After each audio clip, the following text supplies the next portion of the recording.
Hey, Deanna Seymour here with a quick heads up. This is a collection of past shows and ongoing experiments. You're going to hear different intros and old ads, but the ideas still hold up. You can tell where you're at by the cover art. And if you ever want to chat about life and business, check out my free community at jointheplayhouse.com.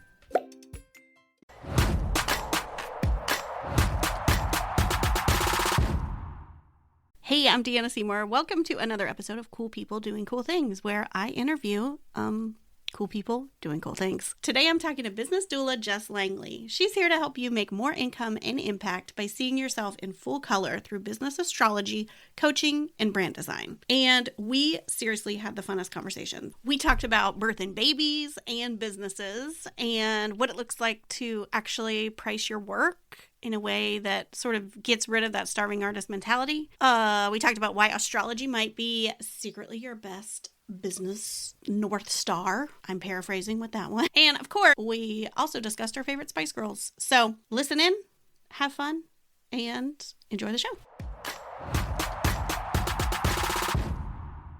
Hey Jess, how's it going? It's going great. It's sunshiny here today, and I had a really slow morning. How's it going with you? It's also sunshiny here. Wait, do I know where you're from? Where do you live? I'm in Tampa, Florida. Where that's right. Sunny. East Coast also, but Richmond, Virginia. So. Oh, I moved here from Baltimore, Maryland. So I feel like I'm a Maryland girl. Yes. Like I'm a mid-Atlantic girl. Yeah. Okay, fun.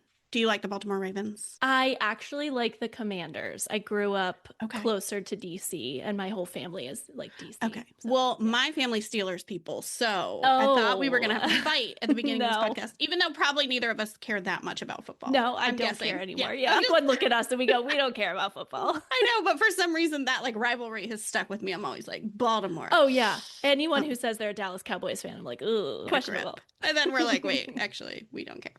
We don't care. Okay, cool. Well, okay.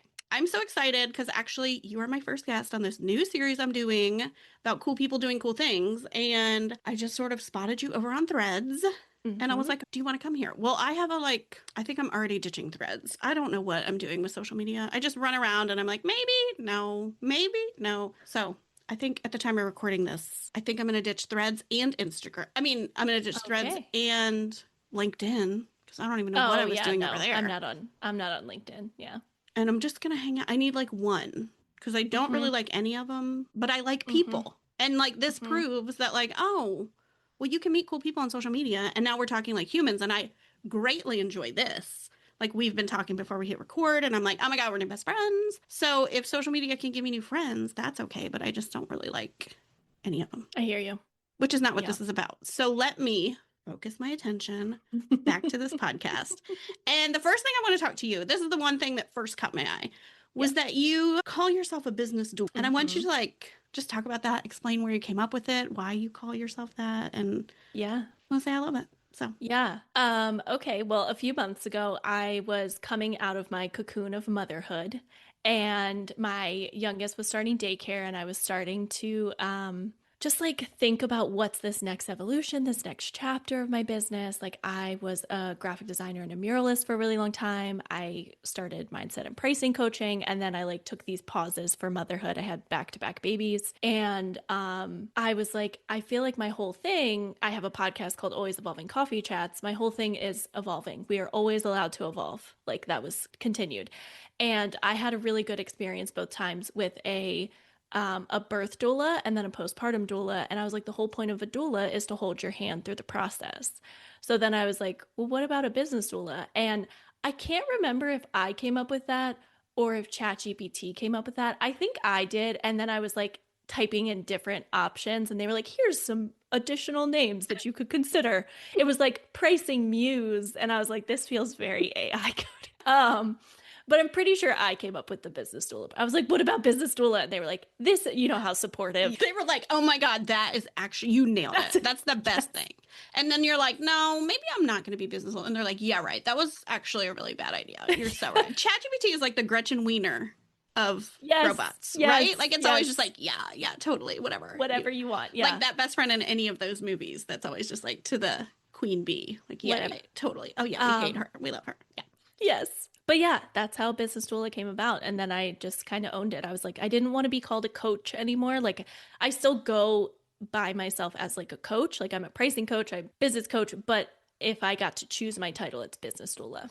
I love it because the doula can't like actually have the baby for you. Like you got to Right. birth that baby, Right. but they're there. Right. And there's other people like, oh, I think sometimes, and tell me if you feel this too. I'm going on a tangent, so get ready. Let's go. Business coaches can Mm-hmm. sometimes feel a little cultish, right? Like Oh, they're 100%. the like main person steering you. But Yeah. I feel like, when you're having a baby, like you have your own ideas about your birth and what you're hoping will happen and all that stuff. But then there's also like a midwife or a doctor and the Mm-hmm. nurses and hopefully a partner is there supporting you. And so I don't know if you've ever thought about this, but like a doula is like Mm-hmm. part of a whole system. And Mm-hmm. also, I never felt like my doula was like above me necessarily as Mm-hmm. like like maybe in the birthing world, they're there to be like, "Oh, why is the nurse saying that?" Or like they're pushing this on you. Like we can like an advocate for you more so than like Yes. a I'm going to tell you how to have a birth, you know? Yes. And I feel like the biggest thing that I talk about is like the best way to advocate for yourself is being self-aware. And I help you give yourself permission to like be more self-aware. Like that is the feedback I've gotten from clients, like the permission to be who you are and Mhm. really own that. And I thought about like business midwife, and then I was like, I think doula has this, it's in the birthing world, but there's also a lot of other platforms I think that use the word doula that don't make it feel too much like just for parents or moms or Yeah. birthing people. Well, and I'm a birthing person, so Yeah. it resonated with me right away. I had a Yeah. doula for my first, and then Yeah. the second time, to be honest, I was like, my first birth was like 27 hours and ended in a C-section, Uh, and the second one, and I had a toddler, a 3-year-old at home, and husband in the hospital with Crohn's surgeries, and I was just oh like, my goodness. I'm ready to schedule this thing. Like I even talked to Uh, my midwife, and I was like, "Am I wasting a spot where a hippie could be? Should I just get out of here and like schedule?" And she was like, "No, let's try it." So I tried it, but I didn't try that hard, and I just got that epidural right away. Got that C-section. oh yeah. But I think it's also because my support team of doulas my whole life, who my doula was like my roommate in college and stuff. So she Mm, was still in the background there. She just wasn't actually at the place. But mm-hmm. like you're saying, I don't know that I love the word empowered, but let me feel like I can make my own decisions on my next kiddo Yeah. birth. Yeah. So I like the vibe. So Thank you. let's talk about what you just said too, how they're leaning into themselves. And I know you Mm-hmm. also kind of work with like astrology Mm-hmm. and different stuff. So tell me more about how you think that you kind of pull out that in them, that they feel comfortable being themselves. Yeah, well, I have mostly heard it through astrology readings, specifically business astrology readings, where they're like, this made me feel so validated and empowered. I know that word is like used Why do around a people lot, keep but ruining words we need? Like authentic, coach, empowered. Like they're actually good words. It's just like I don't some people have know. used them and then they like I think make us feel social weird. media, like love social media, hate Mhm. social media. You know what I Yeah. mean? Yeah. So, I feel like that has been such a powerful tool for self-awareness and for people to own who they are and see themselves in full color kind of vibes, like goes with the colorful Jess, you know. So, but it hasn't just been through astrology. Like astrology is definitely my newer tool that I've been using, but I've also been able to just validate them through saying when they're like, "Oh, I have to do this." I'm like, "No, you don't. No, you don't. Well, who's telling you? Who's saying that?" Mm-hmm. Like, let's get back to what you're feeling. Yes, I love that. I mean, I think that's probably also why you caught my eye. I think we're pretty similar on that point. I used to be an art teacher, so that like your Mm. murals and all the things. Like, I Mm-hmm, think we just mm-hmm. kind of from the same world where you're like, wait, we enter this weird online business world where all these people are telling us what to do, and the Yeah. artistic rebel in us is like, Uh-uh. what? Yeah. I mean, And I the kind of fell for it. neurodivergent, Oh, yes, don't tell me what exactly. to do. And I kind of fell for it at first because you walk into this new world and you're like, well, I'm just like some wacky art lady. I guess I need to learn how to be a business lady. And very quickly I was like, ugh, this is awful. This is worse than my worst principal. Like, you guys have to stop with what you're bossing me around with. And I Okay. think that point really quickly is why the coaching industry has felt so scammy because there's so many people out there that being like, you have to do it my exact way, and this is how you get 10K months. And if you don't do it my way, then you will fail. And then they Yes. manipulate you into doing that. And that was a huge thing when I first entered coaching in 2020, where like people were falling for that left and right. And like, I can't say that I didn't fall for some of it. And then I think we just moved through that, more and more people were being outed. And Yeah. And then they're also like, oh, wait, you did do exactly what I told you, and you didn't get the results I promised. Well, you still must have it's like your done fault. something wrong. Like, it's still probably your fault. And you're like, what? That This is part. okay. So I want to talk about what does that look like to do a business astrology? Yeah. Okay. So I do all of the legwork up front. So you give me your birth data, like your date, your time, your location, and then I pull your chart and I look at a bunch of different placements. So I look at what I'm calling your business big three, which is your north node, which is like the path, your compass of your evolution kind of vibe, your midheaven, which is your impact, and then your Mars, which is your motivation. And I look at those three, and then I dive into your Mercury, your Venus, your sun, moon, and then I even go down into like with smaller blurbs, but your rising, your Chiron, your black moon Lilith, and your Saturn, because all of those placements really line up directly to business situations. Like Saturn is boundaries, Venus is your aesthetics, it's your visual vibe, it's like how you would show up to a brand photo shoot kind of vibe. um and I provide them with right now it's like a 16-page document of it all listed out very clearly so they can reference it time and time again.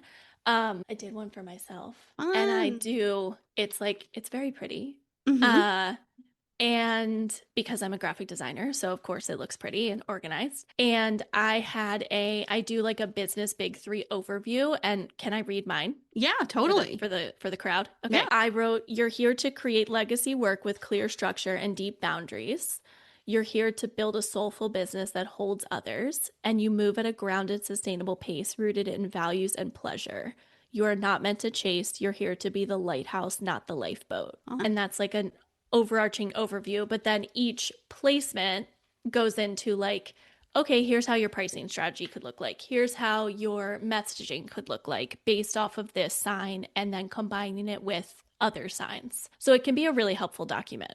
yeah. Okay. This is cool. So Mm-hmm. are you also into like, I feel like people love an Enneagram or human design. Yeah, I do. I do. Okay. Yeah, I love it. What's your Enneagram? What's your number? I'm a 4-wing 3. Okay. I act like I know So what that means. I I'm so am the poser. like individualist, the artistic weirdo, but then I Okay. have the ambition side of me with the 3. Okay. Yeah. I'm a 7. I don't Okay. know So I you're don't know all if a about wing. fun and joy and like avoid feelings and yeah.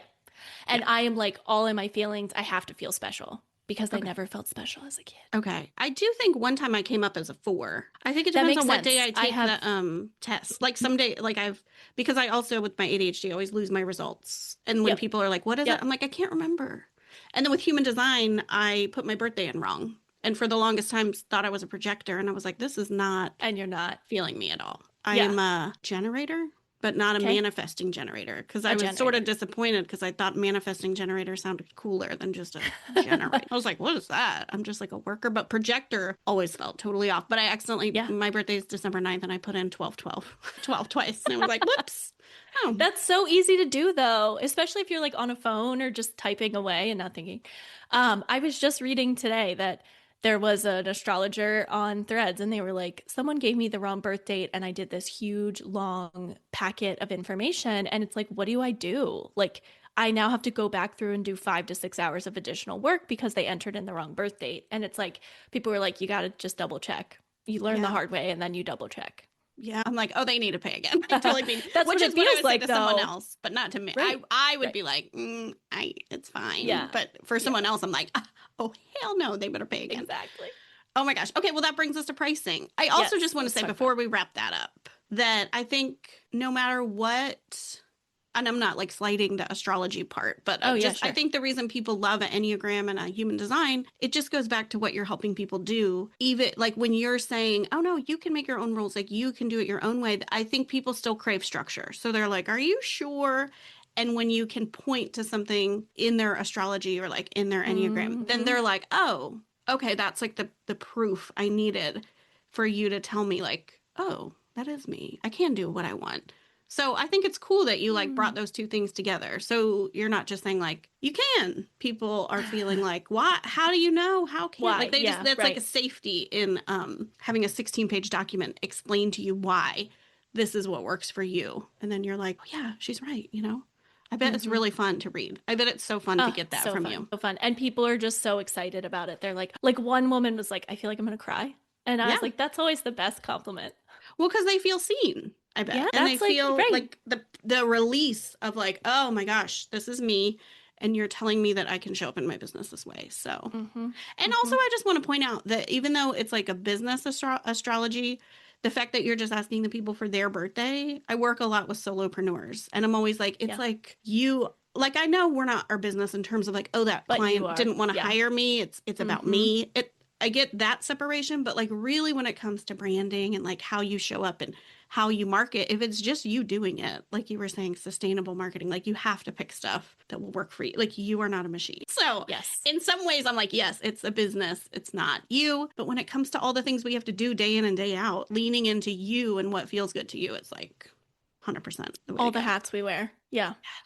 Yeah. Yes. And it's like your business is a reflection of you. Maybe it's not fully you, but it is a reflection of parts of you. Yeah, and it's way harder to show up when you're like trying to be something you're not. So I Mm-hmm. love that you're giving people that permission. Thank you. Okay, but you also mentioned pricing, and we just talked Yes. about the person where I'm like trying to go all hard and act like I would charge them again, even though I know in my heart if it was me, I would not. That would probably be in my chart. But let's talk about pricing. Yeah, let's talk about it. Okay. I don't have an official question. It's just I Okay. was kind of peeking on your Instagram and I know you have feelings. Yes, I So do have feelings. I'm like, So, take the stage. as a muralist and a graphic designer, an artist, a creative, I noticed a lot of people undercharging. I myself undercharged. I started my business in June 2017, and I was like, my first mural project was for my partner's business, and I didn't charge anything. They just paid me materials. And after about like 2 years ish, people started asking me for more and more advice. And I just started seeing the same questions come up of like, how do you charge? I don't know what to charge. I don't know what to like, how to value myself. There was a lot of talk of charge your worth at the time. And on tax day, specifically US tax day in 2020, I started holy fuck pricing. And that's what it was called at the time. And it was like my pricing philosophy, and people ate it up because back then it was there. I don't even think reels were a real thing yet. Um, and so, like, me very publicly sharing real numbers and real stats and just encouraging people to charge their value, because I feel like our self-worth is an innate thing, and then our business worth is like the value that we provide. So those are my feelings. Like I feel like it was all about like fuck the starving artist stereotype kind of thing. And I saw it over and over again. And like I remember switching from journalism to graphic design in college and being so scared to tell my parents because I was like, I want to be an artist essentially. And like, what are they going to say? And luckily they were like, yeah, this makes sense for you. Like you've always been that. But those are my feelings, I love that it. I like talking. I've never been scared to talk about money. I've Mm-hmm. always felt like it was one of those taboo things. I am a millennial. I feel like our whole generation is very like, let's break open the taboo topics. Mm-hmm. And I feel like money is one of those. Cool. I love it. I feel like I implied a little bit that we might fight about money, but we didn't because Yeah. you talked about know your worth or charge your worth, which I'm always like, ugh. Yeah. Um, so I don't know if you can say this real quick, but Yeah. like how does it look if you're not just like Yeah. charging your worth?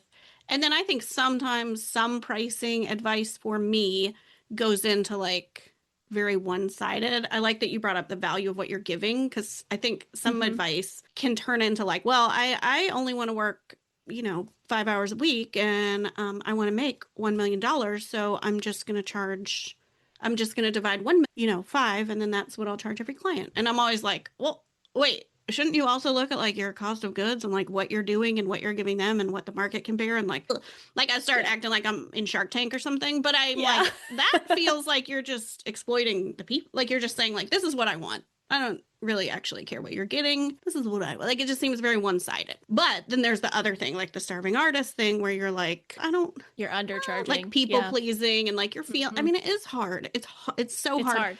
Like we see people, I have clients come from like corporate jobs and they make a bunch of money, but it doesn't feel like it's like coming from a specific person. And so they start feeling weird when you're like, hi, I'm me. I'm going to do this thing and it's going to cost you, another person, this much. Like it's a whole different vibe than just like getting a big paycheck from a company, you know? It is. I agree. So I know that's probably a big question for you. So No, yeah, like, so the way that I kind of break it down is at the end of the day, you're charging for your expertise, your skills, your talent, the hours you're working, and the value to the client, that like ROI. And I think this is much easier when you're talking about business to business services. I think it's and people undercharge like crazy in those fields. And I think that's where my specialty mostly lies. But I also am like, okay, you're an esthetician and you're charging $50 for a facial. Is that even covering your materials? Is that even covering your time? Is that right? Like what else? Who else is in the industry charging this? What are they charging? Like market research kind of vibes. So a lot of it is making people look at their pricing in a new light with number backed strategy. So one of my biggest tips is like track the hours you're spending on a project, track the materials, look at your expenses, like how much do you have to pay for your subscriptions for the year, right? Those kinds of things. Yeah. Oh my gosh, an artist who likes data and numbers. I do.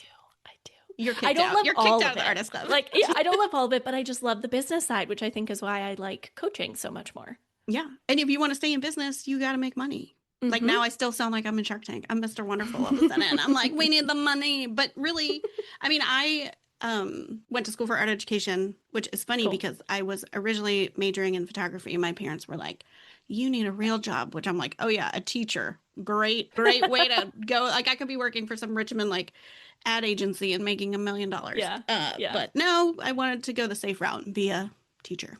You know, and I did have like side hustle photography for a long time, and just so many people undercharge there because they just think, oh, well, it's cool. I'm getting like $150 for this 1 hour photo shoot. And it's like, no. What about the editing? What like about also the prep? like just your camera. Like you're already in the hole. Yes. So much from your camera. Like, yes. And not that one shoot is going to pay for your whole camera, but they just like, it was just weird to see them completely disregard any spending that they were doing. I don't, you know, I think we just, you know, it's scary. It's scary to look at numbers. And I used to avoid numbers like crazy. And then it is kind of like once you start paying attention, you do want to pay attention more because you're like, oh, wait, what? Okay, we need to really pay attention to this. So I love that. I love that you're artsy and fun, but also like paying attention to important things.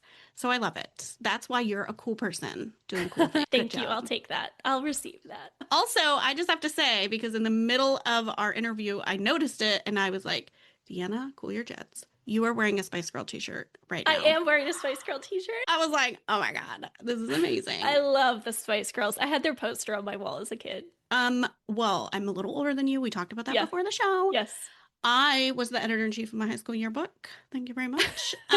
Graphic design early on. But, oh my God, I'm also like back when we like printed our own photos and like marked them with grease pencils. Like, y'all, that's how old I am. But we had a big Spice Girl poster in the yearbook office because I love the Spice Girls. And I would have gone to see them, but Ginger like quit right before their tour in America in the 90s, you know? And I was like, did you know that they're coming to the Sphere this year in Las Vegas? No. Okay. Gosh. Are we going to plan a business retreat there?